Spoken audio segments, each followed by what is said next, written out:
الحمد للہ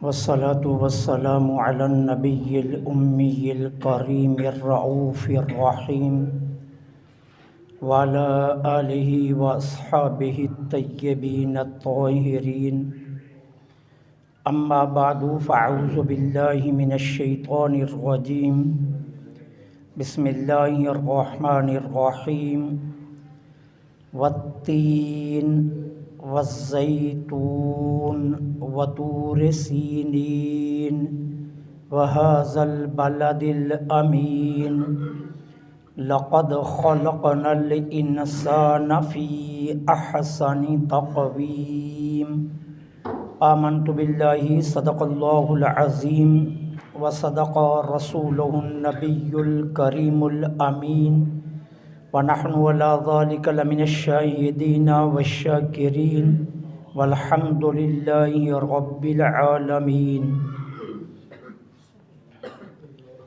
تمام تعریفیں اللہ رب العالمین جل سبحانہ و تعالی کے لیے خاص ہیں، جو ہم سب کا مالک بھی ہے اور ہمارا خالق بھی۔ وہی حقیقی اور رازق ہے، سمندروں کی تہوں میں پلنے والے اشراط الارض کو اور پہاڑوں کے نیچے پرورش پانے والے کیڑوں اور مکوڑوں کو بھی وہی پالتا ہے۔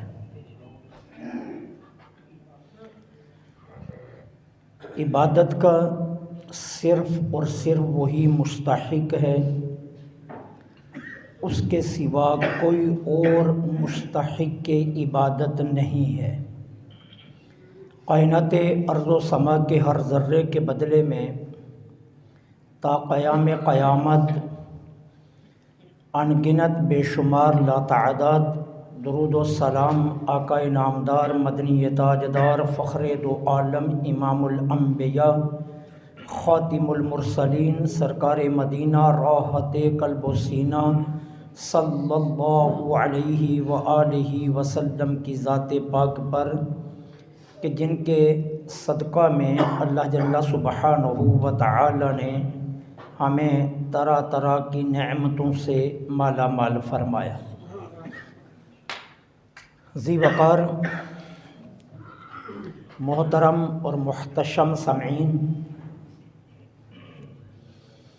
اللہ جل سبحانہ و تعالی کا ان گنت بے شمار لاتعداد تا قیام قیامت اور بعد از قیامت بھی شکر ہے کہ اس نے ہمیں انسان بنایا۔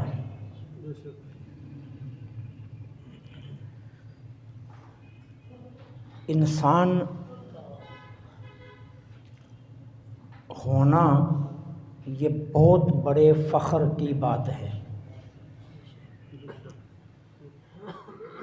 اللہ تعالی عز و جل نے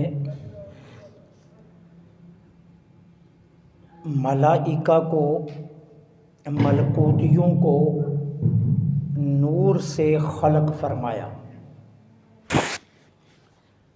اور انسان نور سے خلق نہیں ہوا، لیکن اس کے باوجود یہ اپنی صورت، اپنی شکل کے اعتبار سے ملکوتیوں سے بھی افضل ترین ہے۔ انسان کے لیے سب سے بڑے اعزاز کی جو بات ہے، وہ بات یہ ہے کہ اللہ نے اس کو صورت انسان دی ہے۔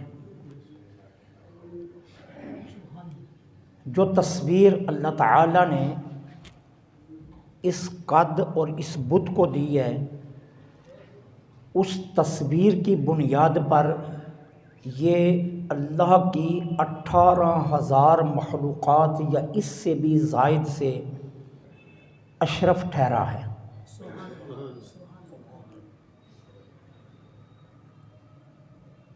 اور اس کا یہ چہرہ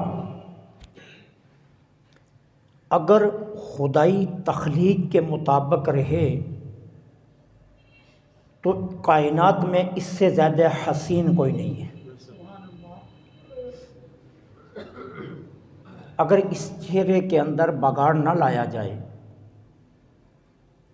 اس چہرے کو اپنی مرضی پر نہ گڑھا جائے، اور اس چہرے میں تغیر و تبدل اپنی مرضی کے نہ کیے جائیں، تو انسان سے زیادہ خوبصورت خدا کی خدائی میں کوئی اور ہے ہی نہیں۔ انسان اللہ کے ہاں اتنا محترم، اتنا معزز ہے۔ اللہ تعالیٰ عز و جل نے قرآن کریم میں قسمیں اٹھائی ہیں۔ فرمایا والتین، مجھے انجیر کی قسم، والزیتون، اور مجھے زیتون کی قسم، وطور سینین، اور مجھے طور سینا کی قسم۔ اب یہ قسمیں آپ گنتے جائیں۔ اس کے بعد فرمایا وَهَذَا الْبَلَدِ الْأَمِينِ، شہر امن مکہ کی مجھے قسم۔ لقد، یہاں بھی مفسرین فرماتے ہیں یہاں پر قد کے اوپر جو لام ہے یہ قسم کا ہے، اور مجھے پھر قسم کہ میں نے انسان کو سب سے خوبصورت بنایا۔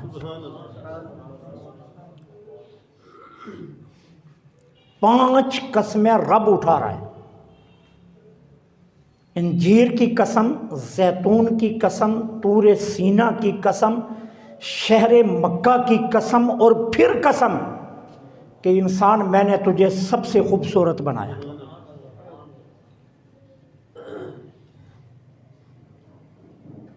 لیکن شرط تو اس صورت پر رہے کہ جس صورت پر اللہ نے تجھے خلق کیا، تو تجھ سے زیادہ خوبصورت کوئی نہیں ہے۔ اب مجھے آپ بتائیے کہ اگر اللہ 5 قسمیں اٹھا کر فرماتا ہے کہ انسان میں نے تجھے سب سے زیادہ خوبصورت بنایا، پھر اگر یہ انسان اس رب کی نافرمانی کرے تو اس سے بڑا بدبخت کون ہو سکتا ہے؟ اس سے بڑا بد نصیب کون ہو سکتا ہے؟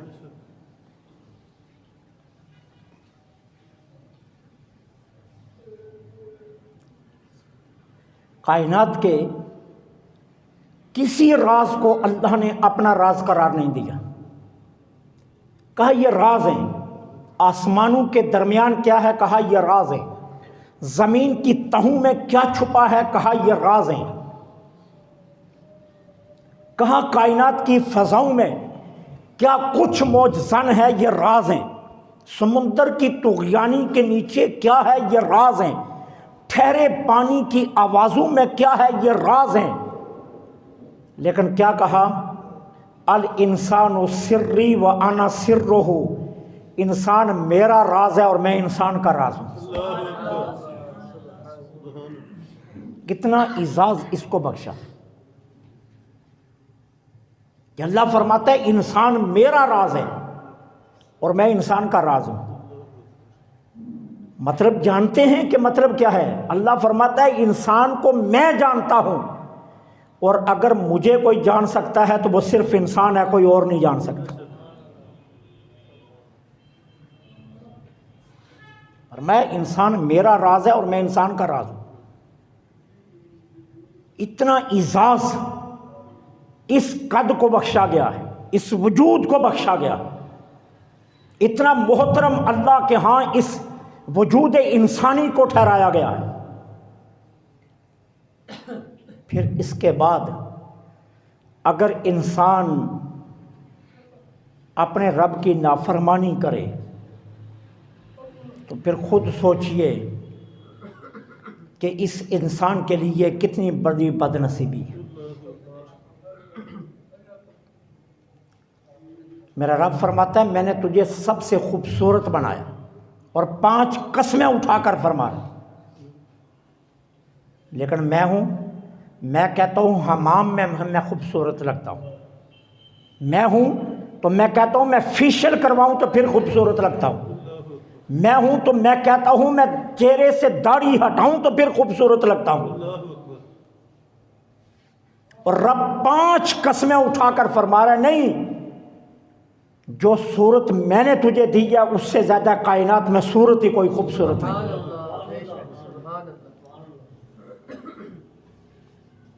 تو اس صورت کو اپنا جو میں نے تجھے دی ہے، اور اس سے زیادہ خوبصورت کوئی نہیں. اما رابعہ بصریہ رحمت اللہ علیہا دریائے دجلہ پاس کرنے کے لیے ایک کشتی میں سوار ہوئی. درمیان دریا ہواؤں کا رخ پھر گیا اور طوفان آ گیا. کشتی میں ہلچل مچ گئی. خواتین اور بچے چیخنے لگے، پکارنے لگے، آہو فغاں شروع ہو گیا.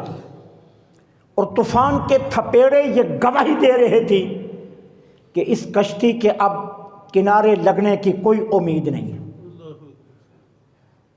اب اس کا ڈوب جانا مقدر ہے. اور اسی کشتی میں اماں رابعہ بصریہ بھی ہیں. کیا دیکھتی ہیں؟ اسی کشتی کے ایک کنارے پر ایک بزرگ آرام سے لیٹا ہوا ہے اور اسے پرواہ ہی کوئی نہیں کہ کشتی میں کیا ہو رہا ہے. اماں رابعہ بصریہ اٹھی اور اس بزرگ کے پاس چلی گئی. کہا بابا جی آپ کو معلوم نہیں کشتی میں کیا ہو رہا ہے؟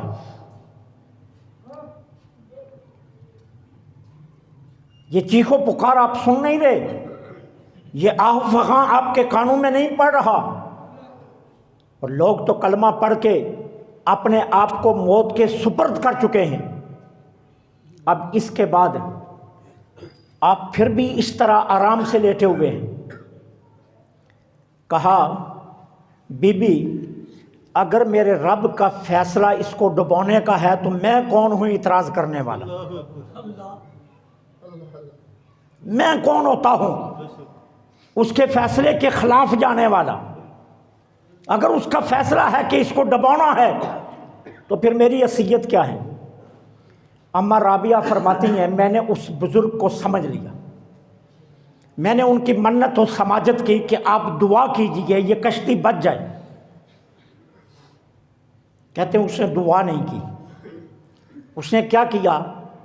جدھر سے ہوا کے تھپیڑے آ رہے تھے ادھر اپنی چادر کر دی.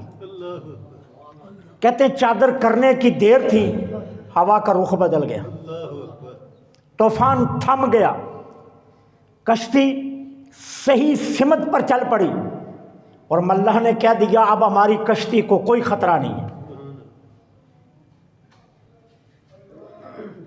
اماں رابعہ فرماتی ہیں میں اس بزرگ کے پاس بیٹھ گئی. میں نے کہا بابا جی ایک بات بتائیے، یہ ہواؤں پر آپ کو قبضہ کب سے ملا کہ ہوائیں آپ کے کپڑے کو دیکھ کر رخ موڑ لیں؟ یہ مقام و مرتبہ کب سے ملا؟ فرمایا ترکنا لما نرید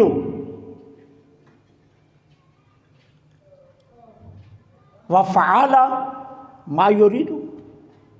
کہا یہ تو آسان سا کام ہے، میں نے اپنی مرضی چھوڑ دی، اپنی مرضی خالق کی مرضی پر کر دی اور خالق نے مجھے اس مقام پر لا دیا کہ بندے اب تیری مرضی چلے گی.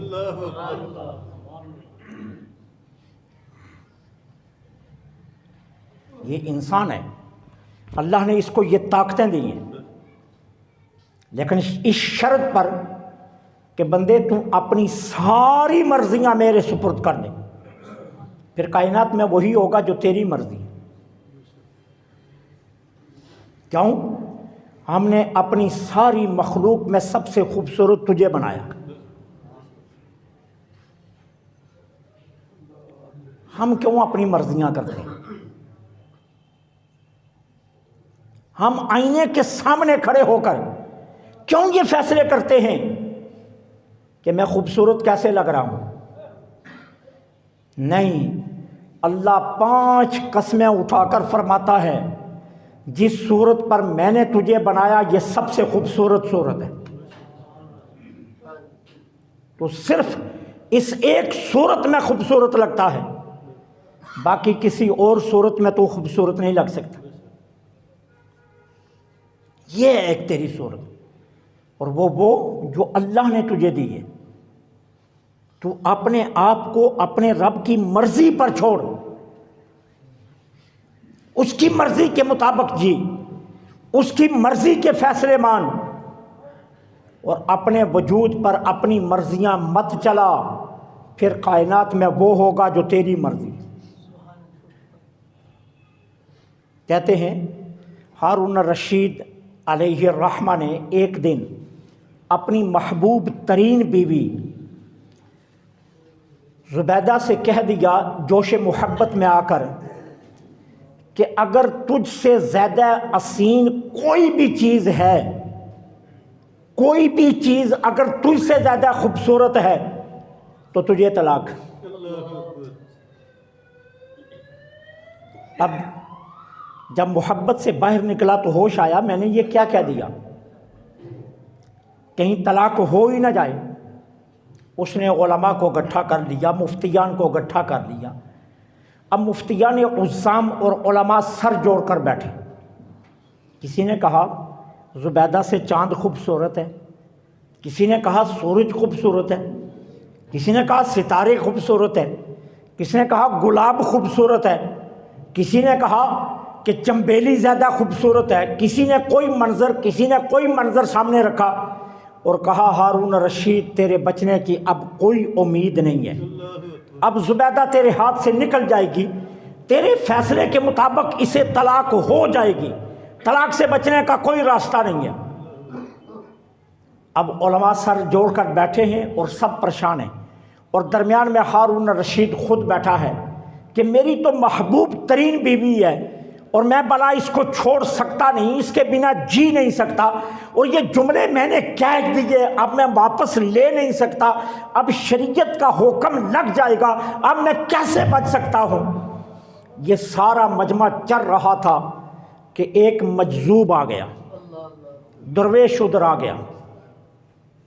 اس نے علماء کو سر جھکائے دیکھا، بادشاہ سلامت کو درمیان میں پریشان دیکھا، مجذوب آ گیا۔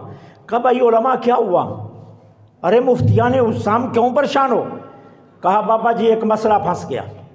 ہارون الرشید کہتا ہے کہ اگر زبیدہ سے کوئی چیز بھی زیادہ خوبصورت ہوئی تو زبیدہ کو طلاق ہے۔ بابا جی چاند حسین ہے زبیدہ سے، سورج حسین ہے زبیدہ سے۔ بابا جی نے کہا ارے چپ کر جاؤ، بادشاہ سلامت مسکراؤ، آپ کو کچھ نہیں ہوا، نہ آپ کی بیوی آپ سے گئی نہ طلاق ہوئی۔ ہارون الرشید کہنے لگا بابا جی وہ کیسے؟ کہا تم نے قرآن نہیں پڑھا؟ کہا پڑھا، تو کہا سورہ 3 پڑھو، اللہ 5 قسمیں اٹھا کر کہتا ہے نہیں میں نے کائنات میں سب سے زیادہ حسین انسان کو ہی بنایا، کائنات میں انسان سے زیادہ حسین ہی کوئی نہیں، کائنات میں زیادہ حسین انسان سے زیادہ حسین کوئی نہیں۔ اب یہ ہماری بد نصیبی، ہماری بدبختی کا عالم دیکھو، ہم کبھی مری کو خوبصورت کہتے ہیں تو کبھی گلگت اور بلتستان کو کہتے ہیں یہ بڑا حسین منظر، ارے تو خود بہت حسین ہے۔ اب تجھے اپنا حسن نظر کیوں نہیں آ رہا؟ اس لیے کہ تو نے اپنی شکل خود بگاڑ دی ہے، کبھی اشترے سے تو کبھی سیفٹی سے، کبھی ریزر سے تو کبھی کسی صورت میں، اور کبھی جو کمی رہتی تھی وہ تو نے اپنے کردار کے ذریعے نکال کر رکھ دی ہے۔ اب آئینے کے سامنے تو خود کو بدصورت محسوس کرتا ہے اور کائنات کے مناظر کو تو حسین کرتا ہے کہ یہ کائنات کے مناظر حسین ہے اور میں بدصورت ہوں۔ مری مجھ سے زیادہ خوبصورت ہے، گلاب کا پھول مجھ سے زیادہ خوبصورت ہے، چنبیلی مجھ سے زیادہ خوبصورت ہے، آبشاریں مجھ سے زیادہ حسین ہے، بہتے پانیوں کی روانی مجھ سے زیادہ حسین ہے۔ اللہ تو 5 قسمیں اٹھا کر فرماتا ہے ساری کائنات کے حسن اکٹھے کیے جائیں، انسان اگر تجھے سامنے کھڑا کیا جائے سب سے خوبصورت ہوں ہے، لیکن تو نے اپنے حسن کو ماند کیا ہے تو خود کیا ہے۔ تجھے جہاں کھڑا ہونا چاہیے تھا وہاں تو کھڑا نہیں رہا، جو تیرا کردار ہونا چاہیے تھا وہ کردار نہیں رہا۔ مجھے یہ بتائیے کوئی رسول، کوئی پیغمبر، کوئی کائنات کا کوئی بھی منظر اللہ کی ذات سے خوبصورت ہو سکتا ہے؟ آپ مانتے ہیں نا اس کو، اس پر آپ کا یقین بھی ہے کہ اللہ سے زیادہ کوئی خوبصورت نہیں۔ آپ سنو حدیث قدسی، میرے آقا کیا فرماتے ہیں؟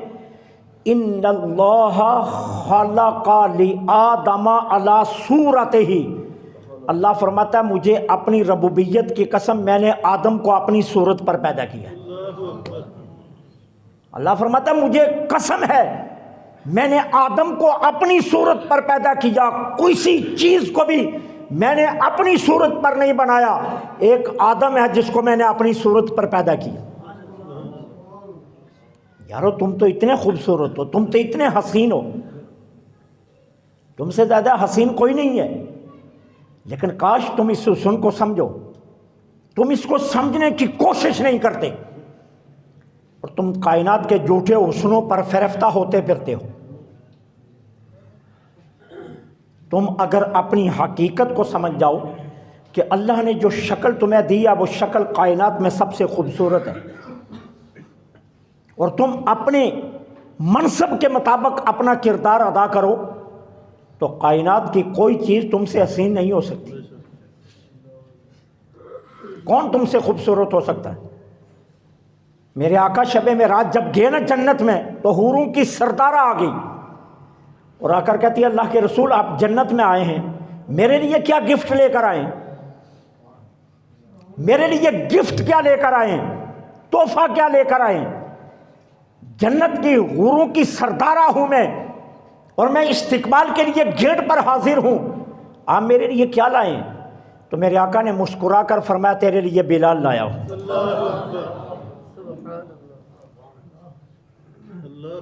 تیرے لیے بلال لایا ہوں۔ اسے اپنے حسن پر ناز تھا نا، اس نے اپنا چہرہ دوسری جانب کیا، تو میرے آقا نے بھی اپنا چہرہ دوسری سمت فرما لی۔ وہ حوروں کی سردارہ فوراً سمجھ گئی اللہ کے رسول ناراض ہو گئے، باغی حضور کے جس سواری پر سوار تھے ان رکابوں کو پکڑ لیا، عرض کرتی ہے اللہ کے رسول آپ ناراض ہو گئے؟ فرمایا تو نے چہرہ موڑا ہے نا، ابھی تو میں تجھے بلال دے کر چلا ہوں، مکے میں جا کر بلال سے پوچھنا ہے وہ بھی تجھے قبول کرتا ہے یا نہیں کرتا۔ ابھی تو میں نے بلال سے پوچھنا ہے کہ وہ بھی تجھے قبول کرتا ہے یا نہیں کرتا۔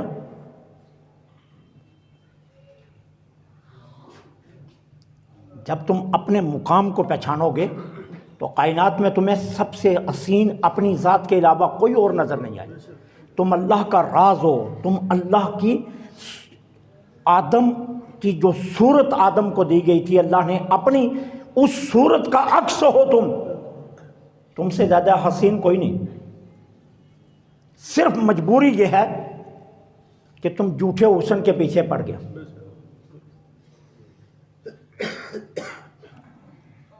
تم جھوٹے حسن کے پیچھے، آج کوئی شہزادہ لے آؤ کائنات میں جس کے سر حسن کا تاج سجا ہو اور ورلڈ حسن کے مقابلے میں ورلڈ مس یا وہ مسٹر ٹھہرا ہو اور اسے ورلڈ کا تاج اس کے سر پر رکھ دیا گیا ہو، اور کوئی مائی کا لال کہہ سکتا ہے کہ یہ عمر بن خطاب جیسا ہے؟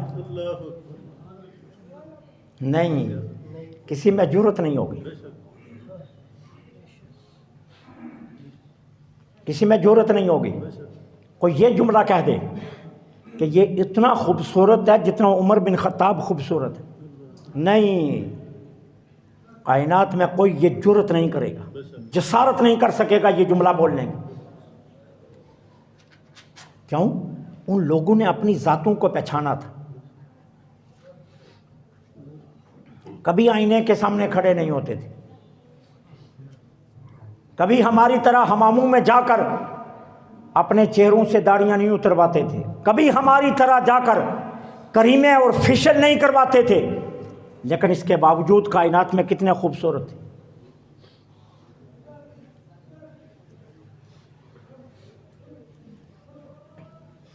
وصال ہوا 24 لاکھ مربع میل پر 10.5 سال حکومت کی.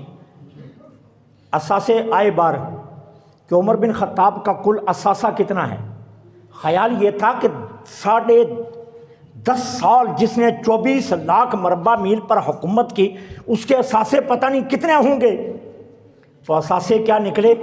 ایک چٹائی، ایک پانی پینے والا پیالہ اور ایک سوٹ کپڑوں کا. یہ اثاثے باہر آئے.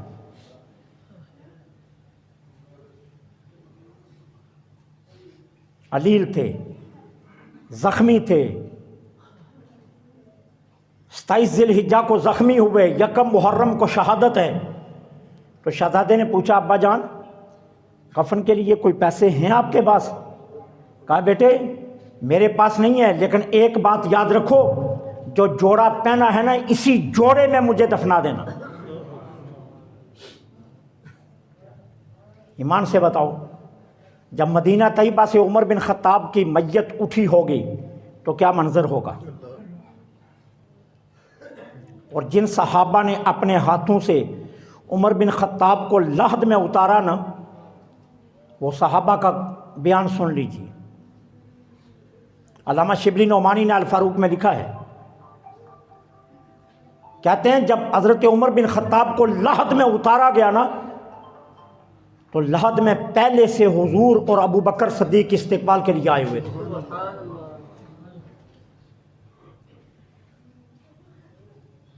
یارو اپنے آپ کو پہچانو، تم اللہ کا راز ہو. اللہ نے 5 قسمیں اٹھا کر فرمایا ہے کہ مجھے 3 زیتون، طور سینا، شہر مکہ، اور پھر قسم ہے 5 چیزوں کی کہ انسان میں نے اپنی کائنات میں سب سے خوبصورت تجھے بنایا.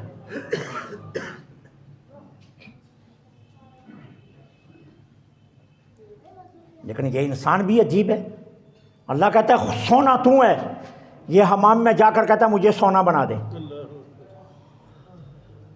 کیسا بدبخت ہے کہ حمام میں جا کر کہتا ہے مجھے سونا بنا دے، اور اللہ 5 قسمیں اٹھا کر کہتا ہے میں نے تجھے سونا بنایا. اللہ کی قسمیں نہیں مان رہا اور پھر بھی کہتا ہے میں مسلمان ہوں، پھر بھی کہتا ہے میں ایمان والا ہوں. اللہ فرماتا ہے جو صورت میں نے تجھے دی ہے، جو شکل میں نے تجھے دی ہے، جو لبادہ میں نے تجھے دیا ہے، جو تصویر میں نے تیری بنائی ہے، جو تیرے وجود پر میں نے رکھا ہے، وہی سب سے زیادہ خوبصورت ہے. ہم 3 گھنٹے بیٹھتے ہیں چیئر پر حمام میں، فیشل کروا دو، میرا فیشل کرو. پھر کیا ہوتا ہے؟ آدھے گھنٹے کے بعد وہ فیشل جاتا رہتا ہے. پسینہ آ گیا پھر بھی گیا، گرد و غبار پڑی پھر بھی گیا، منہ دھو لیا پھر بھی گیا. ارے اللہ کے بندے، صورت خدائی پر قائم رہ اور اپنے کردار کا حسن چرا جو کبھی نہ جائے. کردار کو حسن چرا اپنی شکل پر، کریموں کے اور فیشلوں کے سہارے نہ لے. تیری جبین اللہ کی بارگاہ میں اتنی جھکنی چاہیے کہ تیرا چہرہ گواہی دے، تیرے چہرے کے رخساروں سے سجدوں کا حسن ٹپکنا چاہیے. تو کس جان میں پھر رہا ہے؟ اللہ فرماتا ہے الانسان سری وانا سرہ، انسان میرا راز ہے اور میں اس کا راز ہوں. اللہ نے تو تجھے اپنا راز بنایا ہے، اللہ نے تو تجھے اتنا خوبصورت بنایا، اور تو پتہ نہیں کس جہان کی باتیں کر رہا ہے. یہ جو ہمیں اپنی شکلیں بری لگتی ہیں نا، یہ شکلیں بری اسی لیے لگتی ہیں، ہمارا کام برے ہیں. اگر ہم اپنی اصلی شکلوں پر آ جائیں تو ہمیں یقین ہو جائے گا ہم سے زیادہ خوبصورت کوئی نہیں. ایک مومن کے سر پر دستار ہو، چہرے پر داڑھی ہو، رخساروں سے سجدے ٹپک رہے ہوں، پیشانی سے عجز ٹپک رہا ہو، کردار سے گفتار سے سچائی ٹپک رہی ہو، تو پھر بتاؤ کہ اس کی زبان کے اونٹ قرآن کی تلاوت کی گواہی دے رہے ہوں، تو پھر کائنات میں اس سے زیادہ حسین کون ہو سکتا ہے؟ کوئی نہیں ہو سکتا۔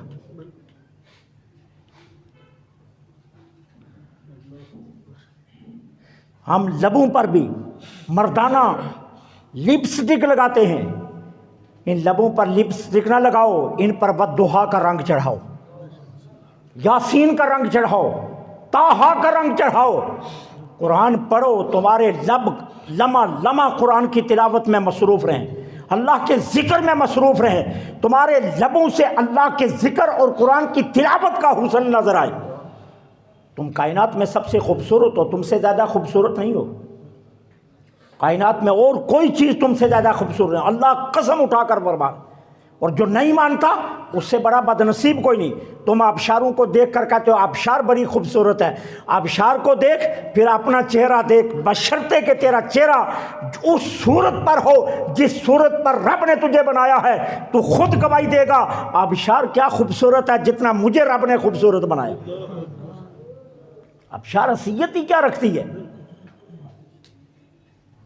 تو خدا کی خدائی کا راز ہے، اللہ نے تجھے اتنا خوبصورت بنایا کہ تو خدا کی خدائی کا راز ہے۔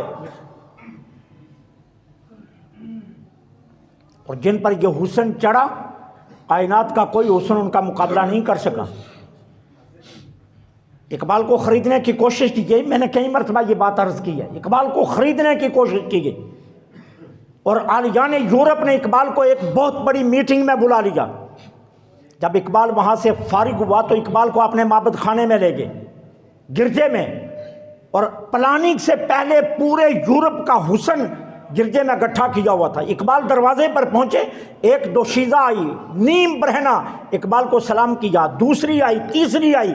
انگریزوں کا خیال تھا اقبال کو کوئی ایک لڑکی پسند آ جائے گی، ہم ایک لڑکی کو بھینٹ اقبال کی چڑھا کر ساری زندگی کے لیے اقبال کو داغدار کر کے اپنا بنا لیں گے۔ جب ساری گزر گئیں تو اقبال فلاسفہ اور انگریزوں کی طرف دیکھ کر کہتا ہے بس۔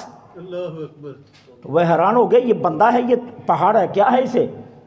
یہ حسن وہ تھا جس پر بڑے سے بڑے پہاڑ بھی پگھل جائیں اور اس کو پرواہ نہیں ہوئی۔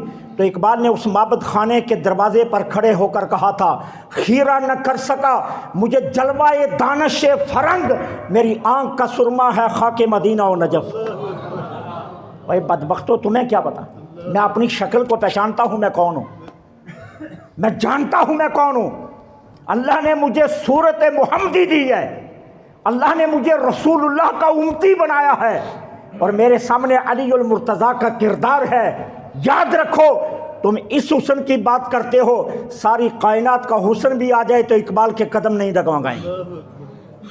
اپنے آپ کو پہچانو، تم ہو کیا؟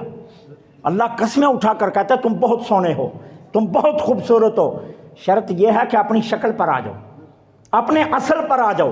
تم سے زیادہ کائنات میں حسین کوئی نہیں ہے، تم سے زیادہ جمیل کوئی نہیں ہے۔ اور میں ہارون رشید کا واقعہ پہلے عرض کر چکا ہوں، ایک سادہ سا نسخہ ہے، اپنی مرضیاں اپنے جسم پر چھوڑ دو، رب کی مرضیاں لے آؤ، تم سب سے زیادہ خوبصورت ہو۔ کائنات میں تم سے زیادہ حسین کوئی نہیں ہو۔ جن نے کیا ہے ان کی کہانی آپ کے سامنے، ان کی کہانی آپ کے سامنے ہے۔ آج ہم کسی اور رنگ میں جا رہے ہیں۔ حضرت عمیر بن سعد رضی اللہ تعالی حمص کے گورنر بنا کر بھیجے حضرت عمر بن خطاب نے۔ ایک سال گزر گیا تو عمر بن خطاب نے ایک خط لکھا گورنر حمص کی طرف، کہا بیت المال میں جتنا مال جمع ہے وہ سارا اکٹھا کرو، مدینے لے آؤ۔ گورنر کو حکم دیا، گورنر سب آگے مدینے خالی ہاتھ، خالی ہاتھ آگے۔ حمص سے عمیر بن سعد خالی ہاتھ آگے۔ حضرت عمر بن خطاب نے فرمایا تو نے میرا مکتوب نہیں پڑھا؟ حضور امیر المومنین پڑھا ہے۔ تو کہا میں نے تو لکھا تھا کہ بیت المال میں جتنا مال جمع ہے وہ لے آؤ۔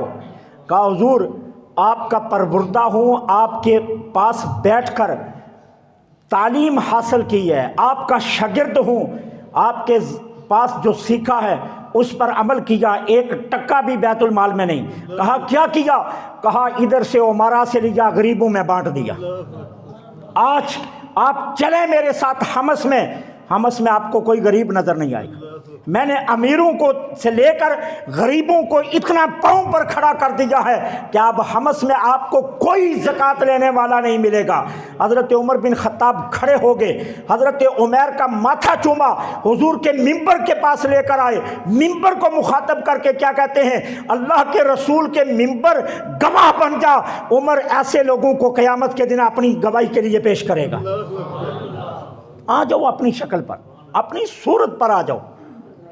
تمہارے سروں پر دستار بہت سونی ہے، تمہارے چہروں پر داڑھی بہت سونی ہے، تمہارے لبوں پر گانوں کے بجائے قرآن بہت سونا ہے، تمہارے چہروں پر کریموں کے بجائے فیشل کے بجائے خدا کی قسم سجدوں کی لذت بہت سونی ہے۔ ادھر آؤ جدھر تمہیں رب بلا رہے ہیں۔ رب قسمیں اٹھا کر کہتا تو سونا ہے، تو اس سے زیادہ کائنات میں نے سونا بنایا ہی نہیں۔ رب 5 قسمیں اٹھا کر کہتا ہے، اور تو آئینے کے سامنے کھڑے ہو کر کہتا ہے میں اچھا نہیں لگتا، میں اچھا نہیں لگتا۔ کیوں نہیں اچھا لگتا؟ کیونکہ تیرے آئینے میں تجھے چہرہ نہیں، تجھے تیرا اپنا کردار نظر آ رہا ہے۔ اصل بات یہ ہے کہ تجھے تیرا کردار نظر آ رہا ہے۔ اس لیے جب تو دیکھتا ہے کہ رب نے مجھے کسی اور صورت میں بنایا تھا، میں نے وہ ساری صورت بگاڑ کر کوئی اور بنا لی ہے، تو پھر تو سونا کیسے لگے گا؟ اللہ فرماتے ہیں لَقَدْ خَلَقْنَا الْإِنسَانَ فِي أَحْسَنِ تَقْوِيمٍ۔ مجھے 5 قسمیں ہیں، میں نے اپنی خدائی میں انسان سے زیادہ سونا کسی کو بنایا نہیں۔ تو میرے بھائیوں، پلٹ آؤ اپنی حقیقت کی طرف اور اسے پہچاننے کی کوشش کرو۔ اللہ مجھے آپ کو عمل کی توفیق عطا فرمائے۔